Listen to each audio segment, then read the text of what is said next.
பொலிகின்ற நின்றாள் புகுத பெற்று ஆக்கையை போக்கப் பெற்று வெளிகின்ற என்னை விடுதி கண்டாய் அழிதேர் விளரி ஒலி நின்ற பூங்கொழி உத்தரகோச மங்கைக்கு அரசே ஒலி நின்ற பூங்கொழில் உத்தரகோச மங்கைக்கு அரசே வலி நின்ற சிலையால் எரித்தாய் புறம் மாறுபட்டே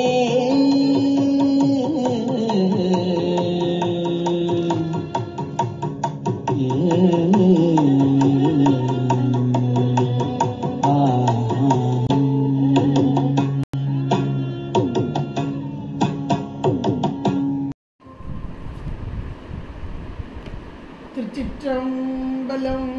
ரர்ம பார்வதி பதே ரர மகாதேவா. தென்னாடுடைய சிவனே போற்றி, எந்நாட்டவர்க்கும் இறைவா போற்றி. திருச்சிற்றம்பலம்.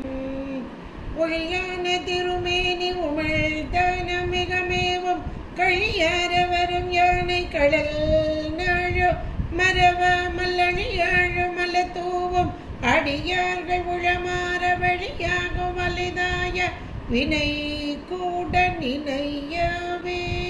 திருச்சிற்றம்பலம். தில்லை குத்தபெருமான் திருவடிகளை சிறுமேற்கொண்டு குருமகா சன்னிதானங்கள் பொற்பாதம் பணிந்து அடியவர் பெருமக்கள் பொற்பாதம் பணிந்து இன்றைய திருவாசக சிந்தனையிலே நீத்தல் விண்ணப்பம் 10வது பாடலை சிந்திப்பதற்கு என்னுடைய திருவருளும் குருவருளும் இங்கே நமக்கு கூட்டி வைத்திருக்கிறது. நீத்தல் விண்ணப்பம் பிரபஞ்ச வைராக்கியம் என்று சொல்லக்கூடிய இந்த பிரபஞ்சத்திலே ஒரு வெறுப்பும் இறைவனை அடைய வேண்டும் என்ற விருப்பும், இதில் ஒரு வெறுப்பு வந்தால் தான் அதில் ஒரு விருப்பு வரும். அப்போ அந்த வெறுப்பு, அந்த பிரபஞ்சத்தின் மீது கொண்ட அந்த வெறுப்பு, அதைத்தான் இங்கே நீத்தல் நீத்தல் அப்படின்ற நீக்குதல் அப்படின்றத அழகாக சொன்னார்.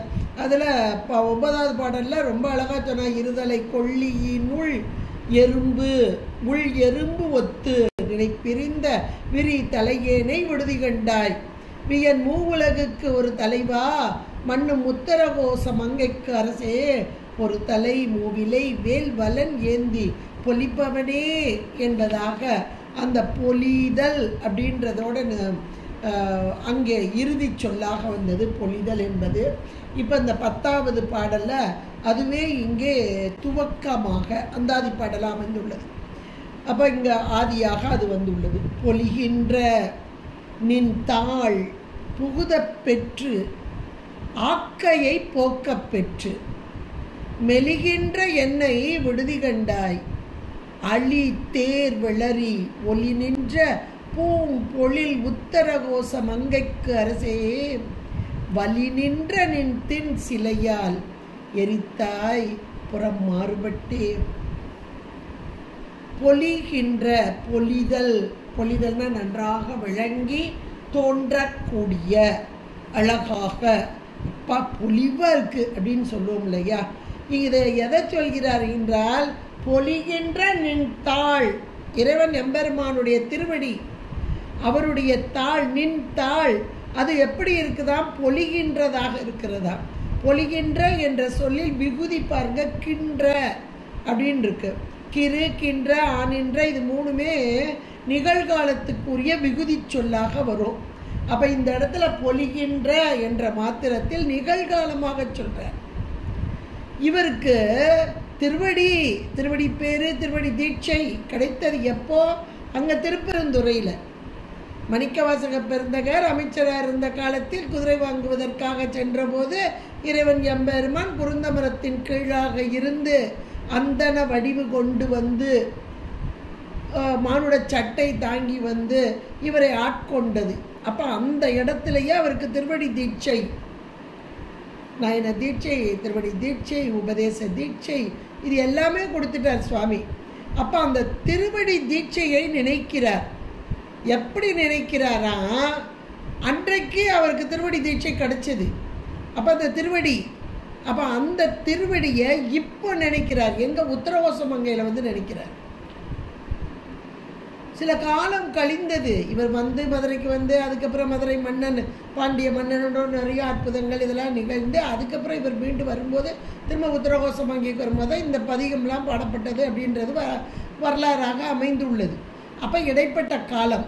அப்ப இது பொலிந்த அப்படின்னு இவர் சொல்லணும், இறந்த காலத்துல சொல்லணும். ஆனா நிகழ்காலத்துல சொல்றார் பொலிகின்ற அப்படிங்கிறார். அப்ப அதனுடைய பொருள் என்ன அப்படின்னா, இவருடைய திருவடி அப்படின்றது நம்முடைய தாள், அதாவது தலை மீது சிரசின் மீது இவருடைய திருவடிப்படுதல் அப்படிம்போம். அதாவது தாள் கூட்டல் தலை தாடலை அப்படிம்போம். அதாவது ரெண்டு பொருள் ஒன்றாக மாறுதல். இதுக்கு நம்முடைய சைவ சித்தாந்தத்து பொருள் அப்படின்னு நம்ம பார்த்தோம்னா உயிருடைய அறிவு தான் என்சான் உடம்புக்கு சிரசே பிரதானம் என்று சொல்லக்கூடியது. இறைவனுடைய திருவடி, அந்த பேரறிவு, பேராற்றலும் பேரறிவும் கொண்ட அந்த திருவடி அப்படியே உயிருடைய அறிவில் சிற்றறிவில் பதிதல். இதுதான் திருவடி தீட்சை அப்படின்னு சொல்றது. இந்த திருவடி தீட்சையை பெற்றவர்கள் அந்த திருவடியை விட்டு அகலாமல் அப்படியே அதிலேயே ஒடுங்கி இருப்பார்கள். இதுதான் நமக்கு நாயன்மார்கள், நம்ம அருளாளர்கள் இவர்களை எல்லாம் சொல்லுது. சதா காலமும் அந்த திருவடி நினைவிலேயே இருப்பார்கள். அப்படித்தான் இந்த மணிவாசக பெருந்தகையாரும் இறைவன் திருவடி தீட்சை அங்கே வச்சு கொடுத்துட்டார். திருப்பெருந்துறையில குருந்த மரத்துக்கு கீழாக பெற்ற மாத்திரத்தில் இன்றளவும் அந்த திருவடியை விட்டு மாறாமல் இருக்கிறார். அப்ப அந்த திருவடி இந்த உயிரின் அறிவில் பதிந்தே இருக்கிறது, விட்டு பிரியாத தன்மை. இது அருளாளர்களுக்கு தான் சரியா வரும். நம் போன்ற மானுட சட்டை தாங்கியவர்களுக்கு இது என்ன மலம், இந்த மலம் சொல்லும்போது ஆணவ மலம் உள்ளேருந்து செயல்படுறது ஒரு புறம், மாயா உடம்பு. அப்போ அந்த மாயா காரியமாகிய உலகத்தை நோங்கி செல்லுதல் கண்மத்துக்கு ஈடாக இப்படி போக போக போக அப்போ என்னாகும்? அந்த இறைவனுடைய திருவடி அது கொடுக்கும் இன்பத்திலேருந்து கொஞ்சம் கொஞ்சமாக இந்த பக்கமாக நோங்கி, அதான் வேம்புதுன்ற புழு போல அப்படிம்பார். அப்போ இந்த இடத்துல இவர் மாறாமல் இருக்கிறார் என்றால் இந்த பகுதி என்னது? நீத்தல் விண்ணப்பம், பிரபஞ்ச வைராக்கியம். அப்போ உலகோடு ஒட்டாத நிலை. இந்த இடத்துல உலகோடு ஒட்டாத நிலை. ஒட்டாத நிலைனா அப்ப எதோட ஒட்டி இருக்கிறது? திருவடியோடு. திருவடி சார்பு பெற்ற நிலை. இதை விட்ட நிலைனா அது பெற்ற நிலை. இந்த முதல் வார்த்தையே பொலிகின்ற நின் தாள் அப்படின்னா இப்ப வரைக்கும் அப்படியே பிரகாசமாக காட்சி தந்து கொண்டு இருக்கிறது. எது? அந்த திருவடி. உயிர் அதுக்குள்ள அடங்கி இருக்கு. இது சிற்றறிவு, அது பேரறிவு. அதுக்குள்ள அடங்கி நின்ற அந்த தன்மையை அழகா எடுத்து சொல்கிறார். பொலிகின்ற நின்றாள். இதுதான் நமக்கு இன்னொரு இடத்துலையும் சொல்லும்போது, என்னையா திருவடி என் தலைமையில் வைத்தலுமே துணையான சுற்றங்கள் அத்தனையும் துறந்து ஒளிந்தேன். அப்ப அந்த திருவடி சார்பு பட்ட மாத்திரத்திலே இந்த உலகம், அது உலகம்ன்றது மாயை, கண்மத்துக்கு ஈடாக அதோடு மலச்சார்பு, அவை எல்லாமே துறந்து ஒளிந்தே. சுற்றங்கள் தான் இதுதான், 3 மலங்கள். சுற்றங்கள் அத்தனையும் துறந்து ஒளிந்தேன் என்று அழகாக இங்க பதிவு பண்றார். அப்படின்னா இந்த பொலிகின்ற நின்றாள் தான் அப்படி பொலிந்து இருக்குது. இதை அந்த பொலிகின்ற என்ற வார்த்தையை நீங்க பார்த்தீங்கன்னா, இப்போ ஒரு பொருள் நம்ம வீட்டில் பயனுக்கு, அதாவது உபயோகத்திற்காக வைக்கிறோம் அப்படின்னு வச்சுக்கோங்க. ஒரு கத்தியே எடுத்துக்கோங்களேன். வீட்டில் எப்பவுமே சமையலுக்கு எடுத்து வெட்ட வைக்க இருக்குது அப்படின்னா அந்த கத்தி நல்ல பளபளன்னு நல்லா இருக்கும். அது பயன்படாமல் இருந்துச்சுன்னா தூக்கி ஓரமாக வச்சுட்டோம்னா கொஞ்ச நாள் அப்படியே துருப்பிடிச்சு அப்படியே அழுக்காகி துருப்பிடிச்சு அப்படியே போய் கிடக்கும். அப்போ பயன் நிலையில் இருக்க இருக்க இருக்காது பொலிவு பெற்று இருக்கும் அப்படின்னு சொல்லுவோம். நல்லா பார்க்கவே நல்லா இருக்குது, அழகாக இருக்குது. ஏன்னா எடுக்க தேய்க்க அதை வச்சுட்டே இருப்போம், பயன்படுத்திகிட்டே இருப்போம். இங்கே பொலிகின்ற நின்றாள் என்ற மாத்திரத்தில் இந்த ஆன்மா யார்? பக்குவம் பெற்ற மணிக்கவாசகர் என்ற ஆன்மா அதனோடு ஒன்றித்து நின்று அதனை அனுபவித்து கொண்டிருக்கிறது. அந்த பொருளை அனுபவித்து கொண்டு இருக்கிறது. அதனால தான் அது பொலிந்து தெரிகிறது, பொலிவான திருவடியாக தெரிகிறது. அதைத்தான் அந்த வார்த்தையில் சொல்றார், பொலிகின்ற நின்றாள் புகுத பெற்று. அடுத்த வார்த்தையை போடுறாரு, புகுத பெற்று அப்படின்னு. இந்த திருவடி சார்பு தான் இப்போ சொன்ன அந்த திருவடி சார்பு. புகுதல் அப்படின்னா இந்த உயிருடைய அறிவிலே அப்படியே பொருந்தி நின்ற அந்த தன்மை. இன்னும் சொல்ல போனால் உயிருடைய அறிவு, அந்த அறிவில் அப்படியே நிறைந்து நின்ற தன்மை, அதுதான் புகுத பெற்று. அப்படியே உள்ளேயா வெளியேயா இல்லை, எல்லா இடங்களும் நிறைதல் அந்த உயிரின் அறிவோடு, அதான் கருத்தில் நிறைந்து நிற்ற தன்மை தான் புகுத பெற்று. புகுத பெற்று என்ற மாத்திரத்தில் கருத்தில் நன்றாக விளங்கி தோன்றும் அந்த தன்மை, விளங்க பெற்று புகுத பெற்றுன்னு சொல்றாங்க பாருங்க. அப்ப புகுத பெற்றுனா நன்றாக விளங்கி தோன்றுதல். எங்கே? உயிருடைய அறிவிலே. அதை பொலிகின்ற நின்றாள், அதை நல்லா நிகழ்காலத்திலே போட்டார். இப்பவும் இந்த பாலிசா அப்படியே இன்னும் சொல்லப்போனால் ஒளி வெள்ளமாக தோன்றிக்கொண்டு இருக்கிறது. அப்போ இதை அனுபவிச்சுட்டு இருக்கிறார், இப்பவும் அனுபவிச்சுட்டு இருக்கிறார். பொலிகின்ற நின்றாள் புகுத பெற்று உள்ளே வந்துட்டு, ஏற்கனவே வந்துட்டு வந்தது இப்போ அப்படி பொலிந்து நிற்குது. அப்போ பெற்று அடுத்து ஒரு வார்த்தையை சொல்கிறாரு, அதில் ஒரு சின்ன கமா போட்டுக்கோங்க. ஆக்கையை போக்க பெற்று. முதல்ல நின் பொலிகின்ற நின்றாள் புகுத பெற்று வந்துட்டு, திருவடி சார்பு வந்துட்டு, வந்ததால் ஆக்கையை போக்க பெற்று. அப்போ இதனால் இதுவா, இதனால் இதுவா அப்படின்னு ஒரு கேள்வி நமக்கு வரலாம். எல்லாமே அட் அ டைம் இதனோடு சேர்ந்த ஒரு சம்பவம் அப்படின்னு நம்ம எடுத்துக்கலாம். இதை ஆக்கை என்ற மாத்திரத்திலே இந்த உடல் காயம், உடம்பு, மாயா காரியம். இந்த மாயா காரியம் கண்மத்துக்கு ஈடாக, அப்போ கண்மம் மாயை ரெண்டு வந்துட்டு, அடுத்தாப்புல இந்த கண்மம் மாயை உயிருடைய அறிவு, உயிருக்குத்தானே இங்கே உடம்பு வருது. அப்போ உயிரோட அறிவில் இருக்க ஆணவமலம். அப்போ மூணும் கூடிட்டா ஆணவம் கண்மம் மாயை மூன்றுமே சேர்ந்த அந்த கூட்டம் மாயை. ஆக்கையை போக்க பெற்று, ஆக்கை என்ற இடத்துல வினைக்கு ஈடாக மாயையின் காரியமாக, வினை கூட்டல் மாயை போட்டுக்கலாம். ஆனால் இந்த உடம்பு உயிரோடு பொருந்தி இருந்தால் தான் செயல்பாடு. அப்போ உயிரில் இருக்கிற மலம் ஆணவம். அப்போ அந்த ஆணவ மலத்தோடு கூடியது. அப்போ மூன்று மலங்களோடு கூடியது தான் ஆக்கை. அதான் ஆக்கையை போக்க பெற்று. இந்த திருவடி சார்பு பெற்ற மாத்திரத்திலே மாயை கலண்டுட்டு, ஏன்னா பதி அணுகில் பசு பாசம் நில்லாவே. பசுவும் நிற்காது, பாசமும் நிற்காது. பதி அணுகில், பதி என்பது ஒளியான ஒன்று, ஒளிப்பொருள். அதிகாலையில் சூரியன் தகதகன் வெளியே வந்ததுன்னா மேகக்கூட்டங்கள் இதுகாரும் வானத்தில் சூழ்ந்திருந்த ஆகாயத்தில் அப்படி நிறைஞ்சு இருந்திருக்கும். கருமையான மேகக்கூட்டங்கள் அத்தனையும் விலகி ஓடிடும். சூரிய ஒளி அதனுடைய தாக்குதலை தாங்க முடியாமல் விலகி ஓடிவிடும்.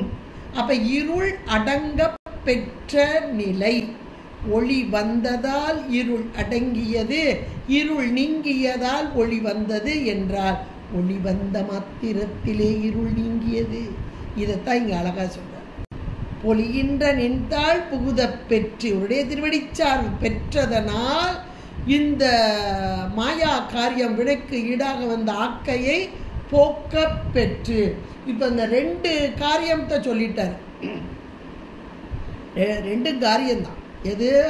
பொலிகின்ற நின்றால் புகுத பெறுதல் ஒரு காரியம், அதனால் ஆக்கையை போக்க பெறுதல் இது ஒரு காரியம்.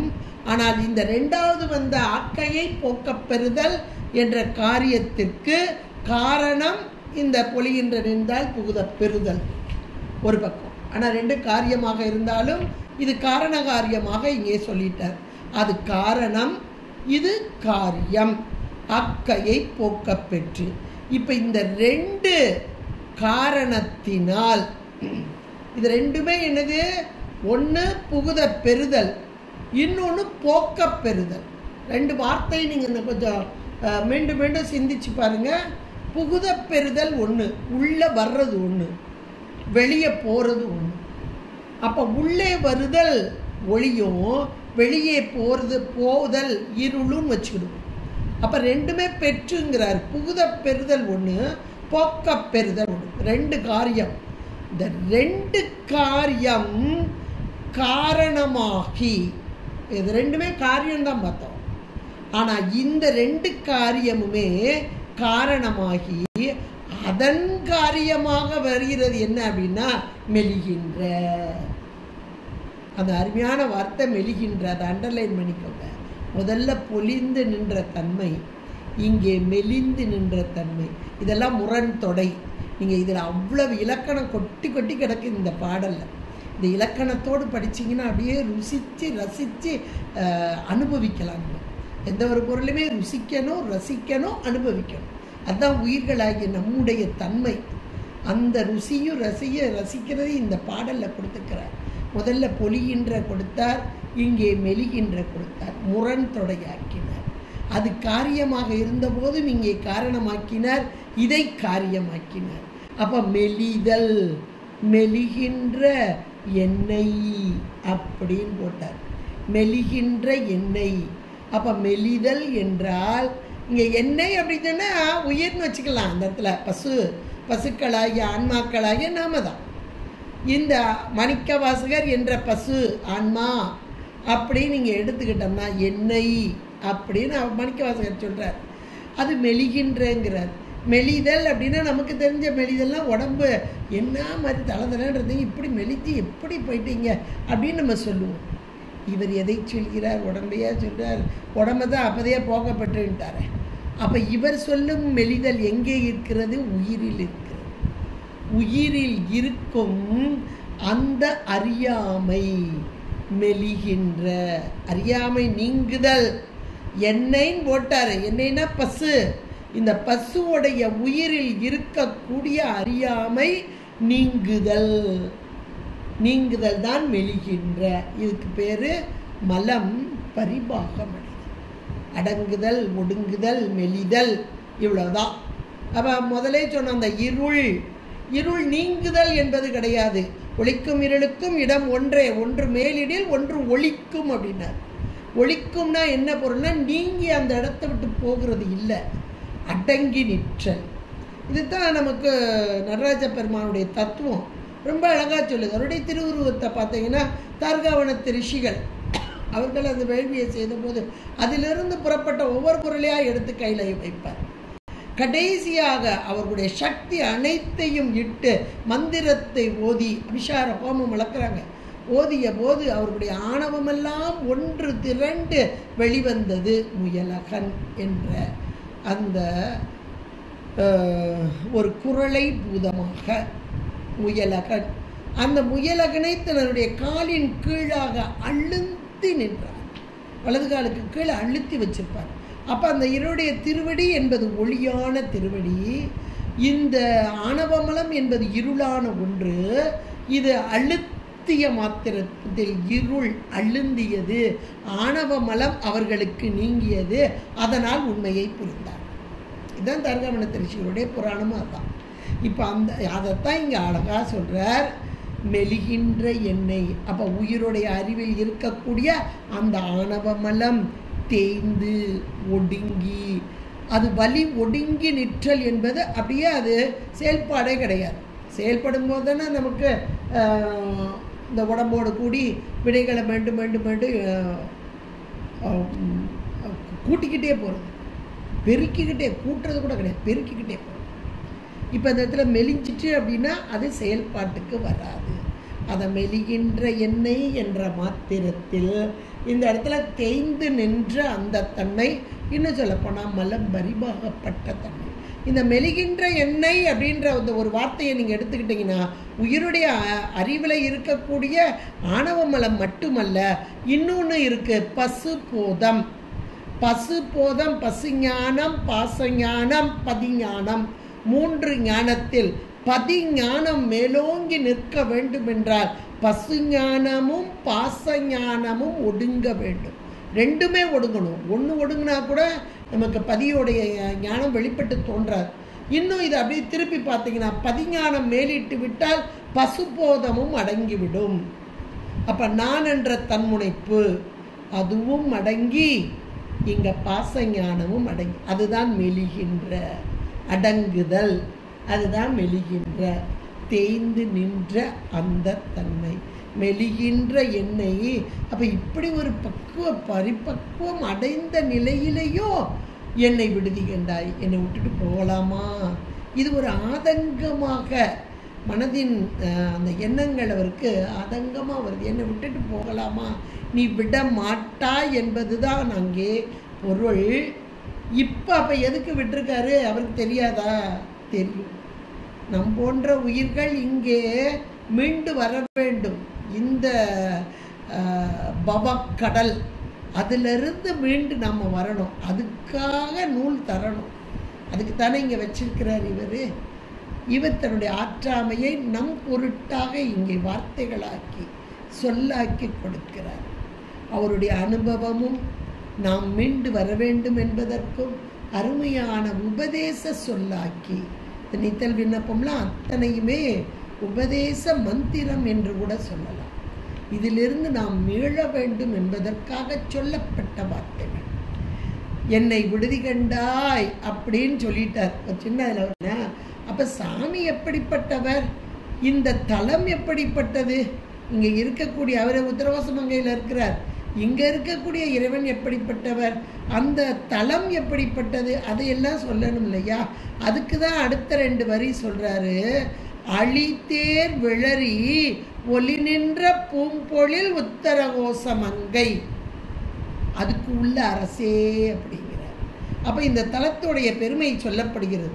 இப்படிப்பட்ட தலத்திற்கு நீ அரசனாக இருக்கிறாய் அப்படிங்கிறார். அது எப்படிப்பட்ட தலம் அப்படின்னா இந்த இடத்துல யோக நுட்பத்தை கொடுக்கிறார். யோக நிலை, அதாவது பக்குவம் பெற்ற ஆன்மாக்கள். முதல்ல சொல்லும்போது ஒரு பக்குவத்தை சொல்லிட்டார். ஏன்னா ஒரு பாடலில் ஒரு சொல்லாட்சி கொண்டு வருகிறார் அப்படின்னா அது ஒரு பக்குவ நிலை. இந்த பக்குவத்தில் இருக்கும் இது ஆன்மா அப்படின்றது தான் சொல்லுவார். இப்போ இதுலேயும் அப்படி தான். இது வார்த்தை ஜாலம் பார்த்தோம். அந்த வார்த்தைகளை எவ்வளோ அழகாக இருக்குது பாருங்க. எதுகை மோனையோடு தொடை அழகும் சந்த நயனமும் கொண்டதான ஒரு பாடல். அதுலேயும் பொருள் ஆழம் கொண்ட பாடல். இத்தனையும் அப்படியே செறிந்த பாடல்களாக்கி தந்திருக்கார். அதனால தான் பொருள் புரியலைனாலும் ஏதோ ஒன்று மனசை நமக்குள்ள ஈர்த்து கொண்டு இருக்கும். இந்த ஒருத்தர் கூட சொன்னார், என்னம்மா திருவாசகம் முற்றது வச்சா காலையில் 8 மணிக்குனாலும் வந்துடுறாங்க, 7:30க்குனாலும் வந்துடுறாங்க, கடைசி நிமிஷம் வரைக்கும் இருக்கிறாங்க, 6 மணிக்கு 7 மணிக்கு முடிஞ்சால் கூட எந்திரிச்சு போக மாட்டேங்கிறாங்க, முடிச்சு தான் எந்திரிக்கிறாங்க. அந்த நேரத்தில் யாரும் இடையிலலாம் எந்திரிச்சு போக மாட்டேங்கிறாங்க. ஆனால் நமக்கு வகுப்பு வச்சா மட்டும் பாதியில் போயிடுறாங்க, வர்றதே லேட்டாக வர்றாங்க அப்படின்னு ரொம்ப ஆதங்கமாக சொன்னார். நம்ம நாகர்கோவிலில் தான் ஐயா திருவாசகத்தோடைய வரிகள், வார்த்தைகள், பொருள் ஆழம் இதெல்லாம் நம்ம புரியுதோ புரியலையோ நம்மளை ஈர்த்து அப்படியே உட்கார வச்சிருமையா. இது நம்முடையது இல்லை, அது உள்ளுக்குள்ளே இருக்க அந்த ஆன்மாவுக்குள்ளே சாமி உட்காந்துக்கிட்டு இதை அப்படியே ஈர்த்து என்னை ஆட்கொண்ட பெருமான் சொன்ன மாதிரி அந்த ஈர்ப்பு அதெல்லாம் காரணம் இந்த சொல் அழகு, தொடை நயம், சந்த தமிழ், எதுகை மோனை அப்படியே பொலிந்து நின்ற தன்மை, இதெல்லாம் அதில் எவ்வளோ அழகா பொலிகின்ற மெலிகின்ற ஒளி நின்ற வலி நின்ற எப்படி ஒரு அழகு நயம் பாருங்க, சொல் நயம். அதில் இருக்கிற பொருள் ஆழம் எப்படி இருக்குது பாருங்க. இதெல்லாம் சிந்திச்சு பார்த்தா எவ்வளோ அருமையாக இருக்குது. இப்போ இந்த தலத்தை பற்றி சொல்கிறார் பாருங்க. ஒளி அழித்தேர் விளரி. அழி என்றால் வண்டு என்று ஒரு பொருள், அழி என்றால் தேன் என்று ஒரு பொருள். அழி என்றால் தேன், அழி என்றால் வண்டு. இங்கே தேன் என்று சொல்லக்கூடிய வண்டு. இந்த வண்டு எப்படிப்பட்டதா? தேன் போன்றது. இந்த பறவையிலேயே தேன் சிட்டுன்னு ஒன்று சொல்லுவாங்க, நல்ல குட்டியாக அழகாக இருக்கும், கிச்சு கிச்சு கிச்சு கிச்சுன்னு வரும், தேன் சிட்டு.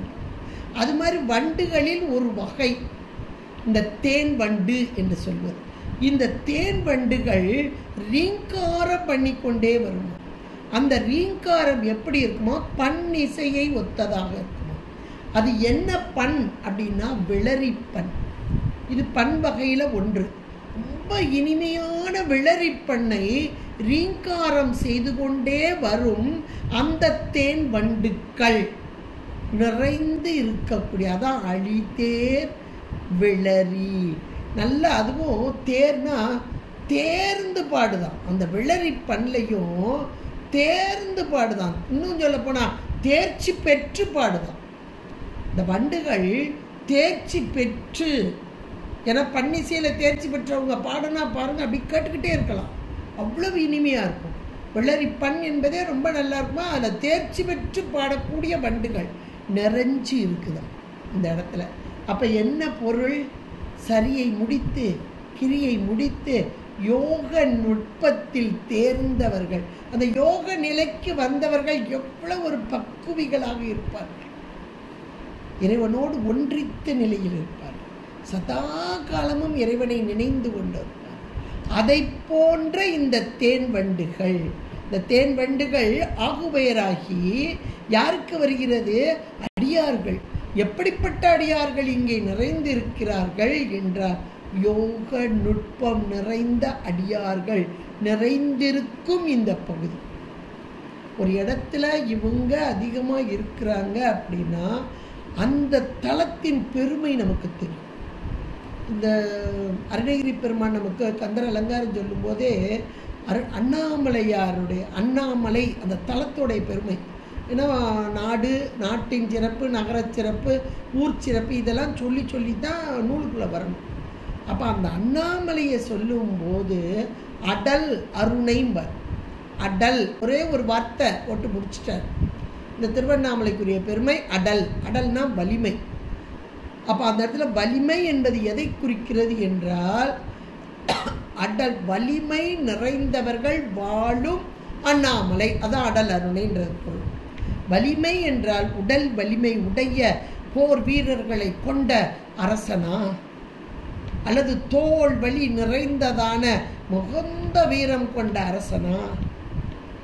எது வலிமை என்றால் தோல்வலியும் வாழ்வலியும் உடல் வலியும் வலிமை அல்ல. ஐம்புலனை யார் ஒருவர் ஒடுக்குகிறார்களோ அவர்களே வலிமை மறைந்தவர். அது திருவண்ணாமலைக்கே பொருத்தமானது. ஞான தபோதனர்களை வா என்று அழைக்கும் திரு அண்ணாமலை அப்படிப்பட்ட வலிமை நிறைந்தவர்கள்.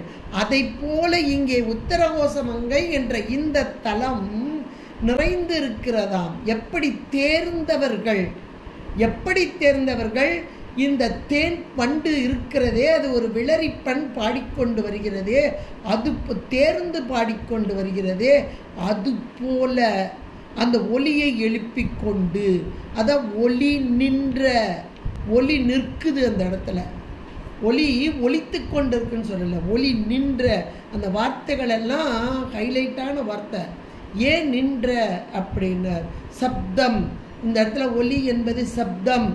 அந்த சப்தத்தை கொண்ட இந்த பண்கள், இது பண்ணில் பாடுது, அந்த சப்தம் ரீங்காரம் அந்த இடத்துல நிறைஞ்சு நின்ற அப்படின்னா யோக நுட்பத்தில் இருக்கும் அடியார்கள், யோக நிலைக்கு மேல் எழுந்த அடியார்கள், அவர்களுக்கு கேட்கக்கூடிய அந்த சப்தம் அது வெளியிருந்து வர்றதா இல்லை, உள்முகமாக எழும்பக்கூடிய அந்த சப்தம். அந்த சப்தத்தை உணர்பவர்கள் பக்குவிகள், யோகத்தில் நிற்பவர்கள். அப்படிப்பட்ட நிறைந்த, எப்படி இந்த வண்டுகளெல்லாம் நிறைந்து தேர்ந்து பாடிக்கொண்டு இருக்கும் அந்த ஒலி நிறைந்த பூக்கள், இந்த பூக்களுடைய வாசத்தை கேட்டுத்தானே இந்த பண்ணை பாடிக்கொண்டு வருகிறது. அதுபோல இந்த உத்தரகோச மங்கை என்ற திருத்தலத்தில் பூக்கள் நிறைந்த சோலை, பூம்பொழில், பொழில் என்றால் சோலை, பூக்கள் நிறைந்த, வாசனை நிறைந்த பூக்கள், அதிலிருந்து தேன் வழிகிறது. இந்த வாசனை கட்ட மாத்திரம் ஓடி வந்து இந்த வண்டுகள் நிறைந்து இருக்கிறது. இந்த தலத்தில் உள்ள அரசே, இந்த உத்தரகோச மங்கைக்கு அரசே. அப்ப நீர் மங்கைக்கு அரசுன்றார். அப்ப இந்த உத்தரகோச மங்கை என்ற மாத்திரத்தில் அம்மைக்கு உபதேசம் செய்யும் அந்த நிலை, இறைவன் எம்பெருமான் இந்த அம்மைக்கு உபதேசம், எதற்காக உபதேசம், அந்த வார்த்தை உபதேசம் என்பது உள் நின்று உணர்த்துதல், வெளியிருந்து சொல்றது இல்லை. உபதேசம்னாலே ஆச்சான், ஞான ஆச்சானாக வந்து நமக்கு உபதேசம் செய்கிறார் குரு என்ற மாத்திரத்தில் வெளியிலிருந்து சொல்வது எல்லாம் உள் நின்று சொல்லுதல். அப்போ உள்ள நின்று சொல்லணும் அப்படின்னா அந்த மலம் பரிபாகம் அடைய வேண்டும். மலம் தேய்ந்த நிலையிலே, ஒளி வெள்ளம் நிறைந்த நிலையிலே ஒளியாக இருந்து உணர்த்துதல். அப்போ இப்போ மொதல் 2 வரைக்கும் இதுக்கும் சேர்த்து கனெக்ட் பண்ணி பாருங்க, சரியா வரும், அழகா. அப்போ இது யோக நுட்பத்தை சொல்லக்கூடிய வார்த்தைகளாக்கி இங்கே தான் வார்த்தை ஜாலம் என்று சொல்லக்கூடிய அடியார்கள் நிறைந்து இருக்கிறார்கள். எதை போல, அந்த தேன் வண்டை போல, அது தேர்ந்து பாடும் விளரிப்பெண்ணில் பாடுவது போல இந்த அடியார்கள் எல்லாம் யோக நிலையிலே உள்ளாக நின்று அந்த சப்தத்தை உணர்ந்தவர்களாக. ஏனென்றால் இந்த தலம் இதிலே அம்மைக்கு உபதேசம் செய்த இடம், யோகம் நிறைந்த இடம். யோகம் என்றால் ஒன்றித்து இருத்தல். இறைவன் இறைவியோடு ஒன்றித்து நின்று இறைவிக்கு உபதேசம் செய்து அதன் மூலமாக பக்குவிகள், யார் பக்குவம் பெற்று வருகிறார்களோ, பக்குவம் பெற்றவர்கள் வருகிறார்களோ அவர்களை ஆட்கொள்ளும் தன்மை. அப்படிப்பட்ட உத்தரகோச மங்கை, அந்த உத்தரகோச மங்கைக்கு அரசே அப்படின்னு அழகா அந்த 2 வரியை போடுறார். போட்டுட்டு ஈஸியா சொல்றார். அப்ப இந்த இறைவன் இப்படிப்பட்ட ஒரு தன்மையை செய்கிறார் என்றால் இவருடைய பெருமையை சொல்லக்கூடிய ஒரு காரியத்தை சொல்லணும் அல்லவா? இது காரியம் என்றால் இது ஒரு அந்த காரணம், அதனால இவர் இப்படிப்பட்டவர் அப்படின்னு சொல்லணும் இல்லையா? அப்ப இது காரியம் என்றால் காரணம் அடுத்து வருகிறது பாருங்க. அது என்ன காரணம் என்றால் வலி நின்ற தின் சிலையால் எரித்தாய் புறம் மாறுபட்டே. நீ எப்படிப்பட்ட வலிமை உள்ளவன் தெரியுமா? இப்போ உத்தரகோச மங்கையில் அம்மைக்கு யோக நுட்பமாக உபதேசம் செய்து கொண்டு இருக்கிறார். அதனால் இந்த தளத்தில் உள்ள அடியார்கள் எல்லாம் யோகத்திலே சிறந்தவர்களாக இருக்கிறார்கள். எல்லாம் காரணம் காரணம் காரணம் காரணம் காரியம், இது காரணம் இது காரியம், இது காரணம் இது காரியம். இப்படிப்பட்ட காரியம் நடக்கிறது என்றால் அதன் காரணம் என்ன? நீ இப்படிப்பட்ட தன்மையை உடையவன். எப்படிப்பட்ட தன்மையை உடையவன்? வலி நின்ற தின் சிலையால்.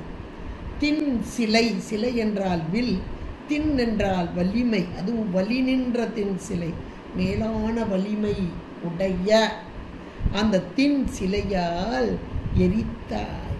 எரித்தல் என்றால் அழித்தல். எரித்தாய். எதை எரித்தாய்? மாறுபட்ட புறத்தை எரித்தாய். புறம் மாறுபட்டேன் இருக்கா? அப்ப மாறுபட்ட புறம். அப்ப மாறுபட்ட புறம் என்றால் அந்த கோட்டை மதில் சுத்தி இருக்கிறது அப்படின்னு வச்சுக்கோங்களேன். இப்போ மாறுபட்ட புறம் அப்படின்னா எல்லா கோட்டையும் கீழே இருக்கும், நிலத்தில் இருக்கும். இது மாறுபட்டு மேலே நிற்கிது, அந்தரத்தில் தொங்கிக்கிட்டு இருக்கு. அது ஒரு மாறுபாடு, அது இடத்தால் மாறுபாடு. அப்புறம் தன்மையால் மாறுபாடு சொல்லணும் இல்லையா? இப்போ இடம் பொருள் இது எல்லாமே சொல்லணும். இப்போ இடத்தால் மாறுபட்டு இருக்கு. இன்னொரு மாறுபாடு என்ன? இறை வழிபாடு செய்கிறாங்க, சிவபூஜை செய்கிறாங்க. சிவபூஜை செய்ய செய்ய செய்ய இறைவன் உள்ள உணர்த்த உள்ள இருக்க மலமெல்லாம் நீங்கணும். மலம் நீங்கணும் இல்லையா? ஆனால் மலம் அப்படியே நிறைஞ்சி இருக்கக்கூடிய மாறுபாடு. அப்போ உண்மையை உணராத நிலை. சிவபூஜை செய்பவர்கள் உண்மையை உணர வேண்டும். அப்போ மாறுபட்ட தன்மை. அப்போ ஆணவம் கர்மம் மாயை அப்படி கொஞ்சம் கொஞ்சமாக விட்டு விட்டு போகணும். அது நிறைஞ்சு இருக்கு. நான் சிவபூஜையும் பண்ணுவேன்னா என்னது? மாறுபட்ட தன்மை தானே. அப்போ அந்த மாறுபட்ட தன்மையை நீக்குதல். எதை நீக்குது? எல்லாத்தையும் கொண்டு போடுறது இல்லை சுவாமியோடையது. ஒடுக்குதல், சம்ஹாரம், அந்த ஒடுங்கிய நிலை, அந்த தீமைகள் எல்லாம் நீங்கி நன்மைகள் நின்ற நிலை. அதுதான் மாறுபட்ட புறத்தை எரித்தாய். அப்போ மாறுபாடு என்பது இங்கே எது என்றால் ஆணவம், கண்மம், மாயை என்ற 3 கொட்டைகள். முப்புறமாவது மும்மல காரியமே. இந்த 3 புறங்களை, அதாவது மாறுபட்டதான தன்மை கொண்ட இது உயிருக்கு உண்மையான இயல்பு இல்லை. உண்மை என்பது அறிவு. அந்த அறிவை மறைத்து கொண்டிருக்கும் ஆணவம். அதனால் வந்த மாயா கண்மம். இதுதானே மாறுபட்ட தன்மை. உயிருடைய உண்மையான இயல்பு என்பது அறிவு. அந்த அறிவு எங்கே இருக்கணும்? அறிவு பொருளோடு இருக்கணும். மாறுபட்டு போய் ஜடப்பொருளோட உட்கார்ந்தா ஆணவம் கர்மம் மாயை என்பது ஜடப்பொருள். இந்த உயிருடைய அறிவு என்பது சித்து.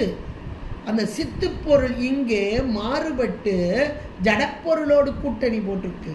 அப்போ அந்த மாறுபட்ட புறத்தை எரிக்க வந்தார். எப்படி எரிக்க வந்தார்? வலி நின்ற தின் சிலையால் எரிக்க வந்தார். இதுதான் அருமையான ஒரு ஹைலைட்டான ஒன்று. அது உங்களுக்கு யூடியூப்பில் போடும்போது ஒரு டயக்ராம் போட்டு விட்ருக்கேன். அதை டயக்ராமை போட்டு விடுவாங்க சுசிலா அம்மா.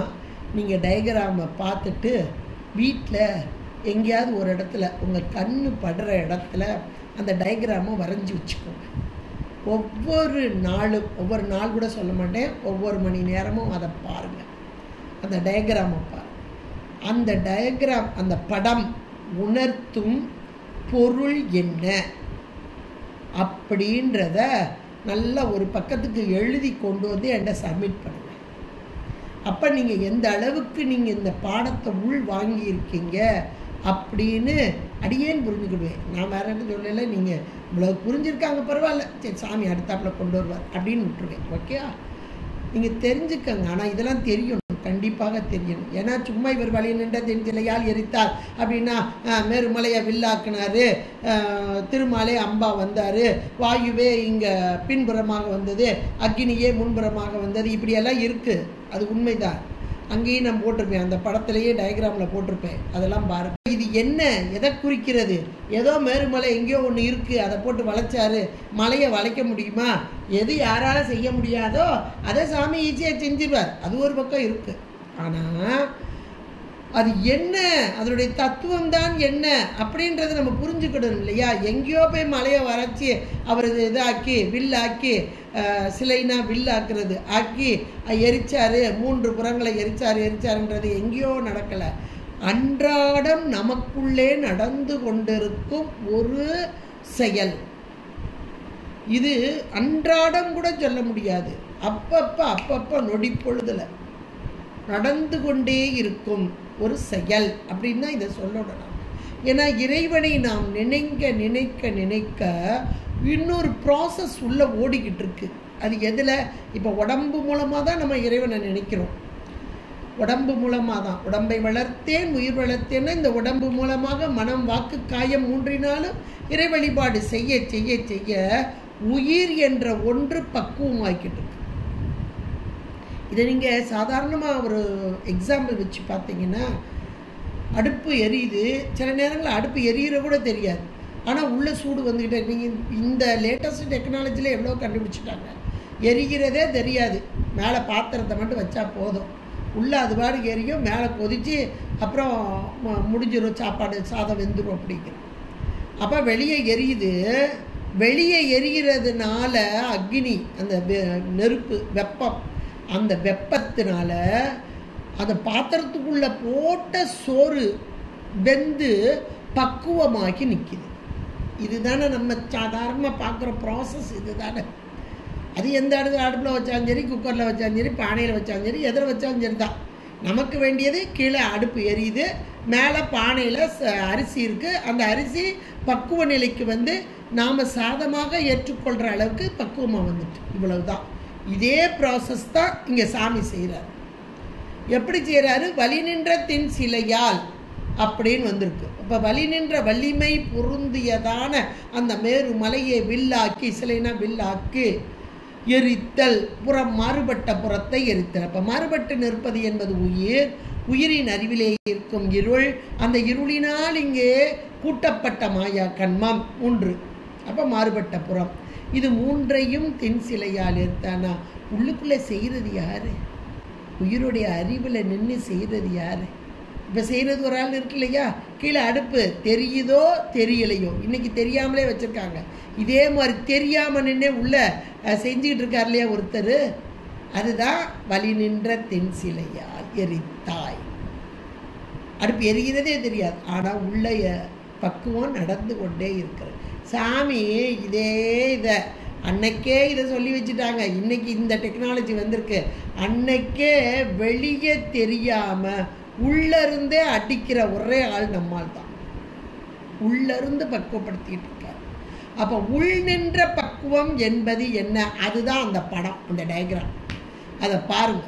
அந்த டயக்ராம் எதை நிற்கிறது? நல்ல வில்லு, அம்பு, அந்த அம்புடைய நுனி என்ன, அந்த மேலே இருக்கிற நுனி என்ன, கீழே இருக்கிற நுனி என்ன, அந்த அம்பு என்ன, அந்த வில்லு என்ன, அந்த வில்லாக வருவது எது, அந்த வில்லாக வந்து வளைக்க முடியாதுங்க.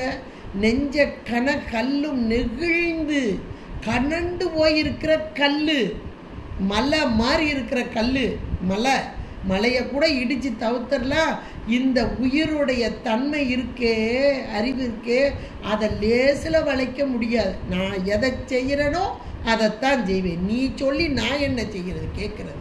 என் தன்மையை விட்டு மாற மாட்டேன் அப்படின்ற கனண்டு கொண்டிருக்கும் கல், மலை, அதையே வளைச்சி போடுறாரு சாமினா. இதைத்தான் மணிக்க வாசகர் கல்லை பிசைந்து கனியாக்கி தன் கருணை வெள்ளத்தினர். இதுக்கெல்லாம் காரணம் கருணை வெள்ளத்தினர். இதை எவ்வளோ அருமையான இந்த வரிகளில் போட்டார். வலி நின்ற தின் சிலையால் எரித்தாய், மாறுபட்ட புறத்தை எரித்தாய். அப்போ இந்த உயிர் அறிவு பக்குவப்பட வேண்டும் என்பதற்காக இந்த உயிரை பக்குவப்படுத்தி தானாக்கி கொள்ளுதல், தானாகச் செய்தல், தன் நிலைமை மண் உயிர்கள் சார தரும் சக்தி பின்னமிலான் எங்கள் பிரான். அவனாக அந்த பேரின்பத்தை நாம் அடைய வேண்டும் என்பதற்காக செய்த இந்த தன்மை. எவ்வளோ அருமையான ஒரு வார்த்தையை இங்கே கொண்டு வந்து வச்சிருக்காரு பாருங்க. அப்போ அப்படிப்பட்ட பேராற்றல், இங்கே இறைவனுடைய பேராற்றல் சொல்லப்படுகிறது. வலி நின்ற தின் சிலையால் எரித்தாய் என்பது பேராற்றல். எப்படிப்பட்ட ஆன்மாக்களையும் அப்படியே வில்லாக வளைத்து ஆன்ம அறிவை அதிலே அப்படியே மேல் நோக்கி எழும்ப வைத்து அந்த புறம் மூன்றையும் எரித்து, அப்படி எரித்த மாத்திரத்தில் பொலியின்ற நின்றால் புகுத பெற்று ஆக்கையை போக்க பெற்று. இப்போ ஒவ்வொன்றா கூட்டுங்க. இது காரணம், இது காரியம், இது காரியம், இது காரணம், மாற்றி மாற்றி தூக்கி போடுங்க. முதல்ல சொன்னதெல்லாம் இப்போ கொண்டு கூட்டி எடுத்துக்கங்க. பொலிகின்ற நின்றால் புகுத பெற்றதால் ஆக்கையை போக்க பெற்றேன். இப்போ இந்த மாறுபட்ட புறத்தை எரித்ததால் பொலிகின்ற நின்றால், இது மூணு காரியமும் இந்த காரணம் நீங்கினாதானங்க அந்த காரியம். அப்போ இங்கே காரணத்தை கடைசியில் அவர் சொல்லிட்டாரு. இதை காரணமாக கொண்டால் பொலிகின்ற நின்றால் புகுதப்பெற்று. இப்போ இந்த பொலிகின்ற நின்றால் புகுதப்பெற்று காரணமாக கொண்டால் ஆக்கையை போக்கப்பெற்று. இது காரணம். அடுத்தாப்புல இந்த ரெண்டையும் காரணமா எடுத்துக்கிட்டா காரியம் எது? மெலிகின்ற எண்ணெய். மெலிகின்ற எண்ணெய் என்ற மாத்திரத்தில் பசுபோதமும் பாசஞானமும், பசுஞானம் பாசஞானம், மெலிகின்ற எண்ணெய், மெலிதல், மெலிகின்ற எண்ணெய். இவ்வளவு பக்குவப்படுத்தி கொண்டு வந்த எண்ணெயை நீ விட்டுடலாமாப்பா? விடமாட்டாய் என்பதுதான் அது பொருள். விடுதி கண்டா என்று சொல்லி இப்படிப்பட்ட தலம் எது என்றால் இந்த உத்தரகோச மங்கை யோக நுட்பத்திலே சிறந்து இருந்து இறைவன் எம்பெருமான் அம்மையோடு ஒன்றித்து இருந்து உபதேசம் செய்து, அது அவளுக்கா நமக்காக உபதேசம் செய்து, மங்கைக்கு அரசே அந்த யோக நுட்பத்தை நாம் உணரும் வண்ணமாக சொன்ன வார்த்தைகள் தான் ஒளி நின்ற பூம்பொழில். ஒளி சப்தம். சப்தம் எப்படிப்பட்ட சப்தம்? இங்கே விளரிப்பண், அலிதேர் விளரி. இதை சொல்லிட்டு அடுத்து மேலே போங்க. அதை மேலே சொல்லிட்டு கீழே வர்றதை விட கீழே சொல்லிட்டு மேலே போங்க. ஒளி நின்ற பூம்பொழில், சப்தங்கள் நிறைந்து இருக்கக்கூடிய பூக்கள் மலர்ந்த சோலை. என்ன சப்தங்கள்? யோக நுட்பமான ஒன்றை புரிந்து கொள்ளக்கூடிய அடியார்கள் இருக்கக்கூடிய அந்த அடியார்கள் யார்? அலிதேர் விளரி. அந்த மேலே இருக்கிறது இப்போ போங்க. அலி என்றால் தேன் வண்டு. அந்த தேன் வண்டுக்களை போட அடியார்கள். விளரி, தேர்ந்து எடுத்த விளரிப்பண்ணை பாடக்கூடியவர்கள். எவ்வளவு ஒரு அருமையான வார்த்தைகளை வார்த்தை ஜாலமாக்கி தந்திருக்கிறார் என்றால் இது காரணமாக, இது காரியமாக என்று காரண காரியத்தை எல்லாம் சொல்லி எல்லாவற்றிற்கும் மேலாக ஆன்மா, இந்த ஆன்ம அறிவு, இதை பக்குவப்படுத்துவதற்காக இறைவன் எம்பெருமான் அம்மையோடு கூடி இந்த உத்தரகோச மங்கைக்கு அரசே என்ற வார்த்தையை மீண்டும் மீண்டும் எத்தனை பாடல்ல சொல்லியிருக்கார். அதற்கு காரணம் அம்மையோடு கூடிய அரசாக. ஒரு அரசன் இங்கே ஆணை பிறப்பிக்கிறான் என்றால், தன்னுடைய குடிமக்களுக்கு ஆணையை பிறப்பிக்கிறான் என்றால் நேரடியாக அவன் வரமாட்டான். அவனுடைய ஆட்களை அனுப்புவான். இங்கே அம்மையை அனுப்புகிறான். இந்த அம்மைக்கு அருள் உபதேசம் செய்கிறான். அது யோக நுட்பத்திலே செய்கிறான்.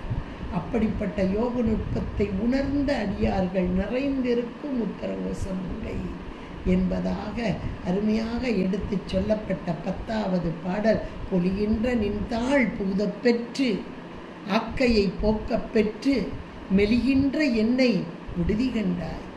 அலி தேர் விளரி ஒளி நின்ற பூம்பொழில் உத்தரகோச மங்கைக்கு அரசே வலி நின்ற தின் சிலையால் எரித்தாய் புறம் மாறுபட்ட புறத்தை நீ எரித்தாய் என்பதாக அருமையான ஒரு பாடலை அமைத்து கொடுத்திருக்கிறார். இன்றைய மார்கழி மாதத்திலே அதுவும் நடராஜ பெருமானுக்கு உரித்ததான, அதுவும் திருவம்பாவை பாடல் மணிக்க வாசகரால் தரப்பட்ட அந்த திருவம்பாவை பாடல் ஒழிக்க வேண்டிய இந்த அதிகாலை நேரத்திலே இந்த நீத்தல் விண்ணப்ப பாடலும் நம்முடைய பக்குவ நிலை, அதுவும் பக்குவ நிலை சக்தியை வியந்தது தான். அதை போல இங்கேயும் நீத்தல் விண்ணப்பம் என்பது பிரபஞ்சத்தின் மீது உள்ள பற்றுகளை நீக்கி என்னுடைய திருவடி சார்பு பெற வேண்டும், பக்குவ நிலையை அடைய வேண்டும் என்பதற்காக இங்கே மாணிக்கவாசர் என்ற அந்த தேன், அது தேன் வண்டு நம்பொருட்டாக தந்து அது ரீங்காரம் செய்யும். ரீங்காரமாக, ஒலியாக, சப்தமாக, அருமையான இந்த வாசகமாக, திருவாசகமாக, அதில் நீத்தல் விண்ணப்பமாக இந்த பாடலை தந்திருக்கிறார் என்றால் எப்பேற்பட்ட மாணிக்கம் என்ற வாசகம் என்பதை ஒவ்வொரு நாளும் நாம் உணர்ந்து தெளிந்து இறைவனை நாட வேண்டும், அடைய வேண்டும் என்று கூறிக்கொண்டு அருமையாக இறைவன் எம்பெருமானுடைய திருவருளும் குருவருளும் கூட்ட இந்த நல்ல நாளிலே நீத்தல் விண்ணப்பத்தை சிந்திப்பதற்கு இறைவன் நமக்கு அருள் பாலித்திருக்கிறார் என்று கூறிக்கொண்டு இறைவனுக்கும் இதுகாரும் கேட்டு மகிழ்ந்த அடியார்களுக்கும் நன்றி கூறி விடைபெறுகிறேன். நன்றி, வணக்கம். திருச்சிற்றம்பலம். ரம பார்வதி பதே ரர மகாதேவா. தென்னாடுடைய சிவனே போற்றி, எந்நாட்டவர்க்கும் இறைவா போற்றி. திருச்சிற்றம்பலம். ரம பார்வதி பதே ரர மகாதேவா. தென்னாடுடைய சிவனே போற்றி, எந்நாட்டவர்க்கும் இறைவா போற்றி.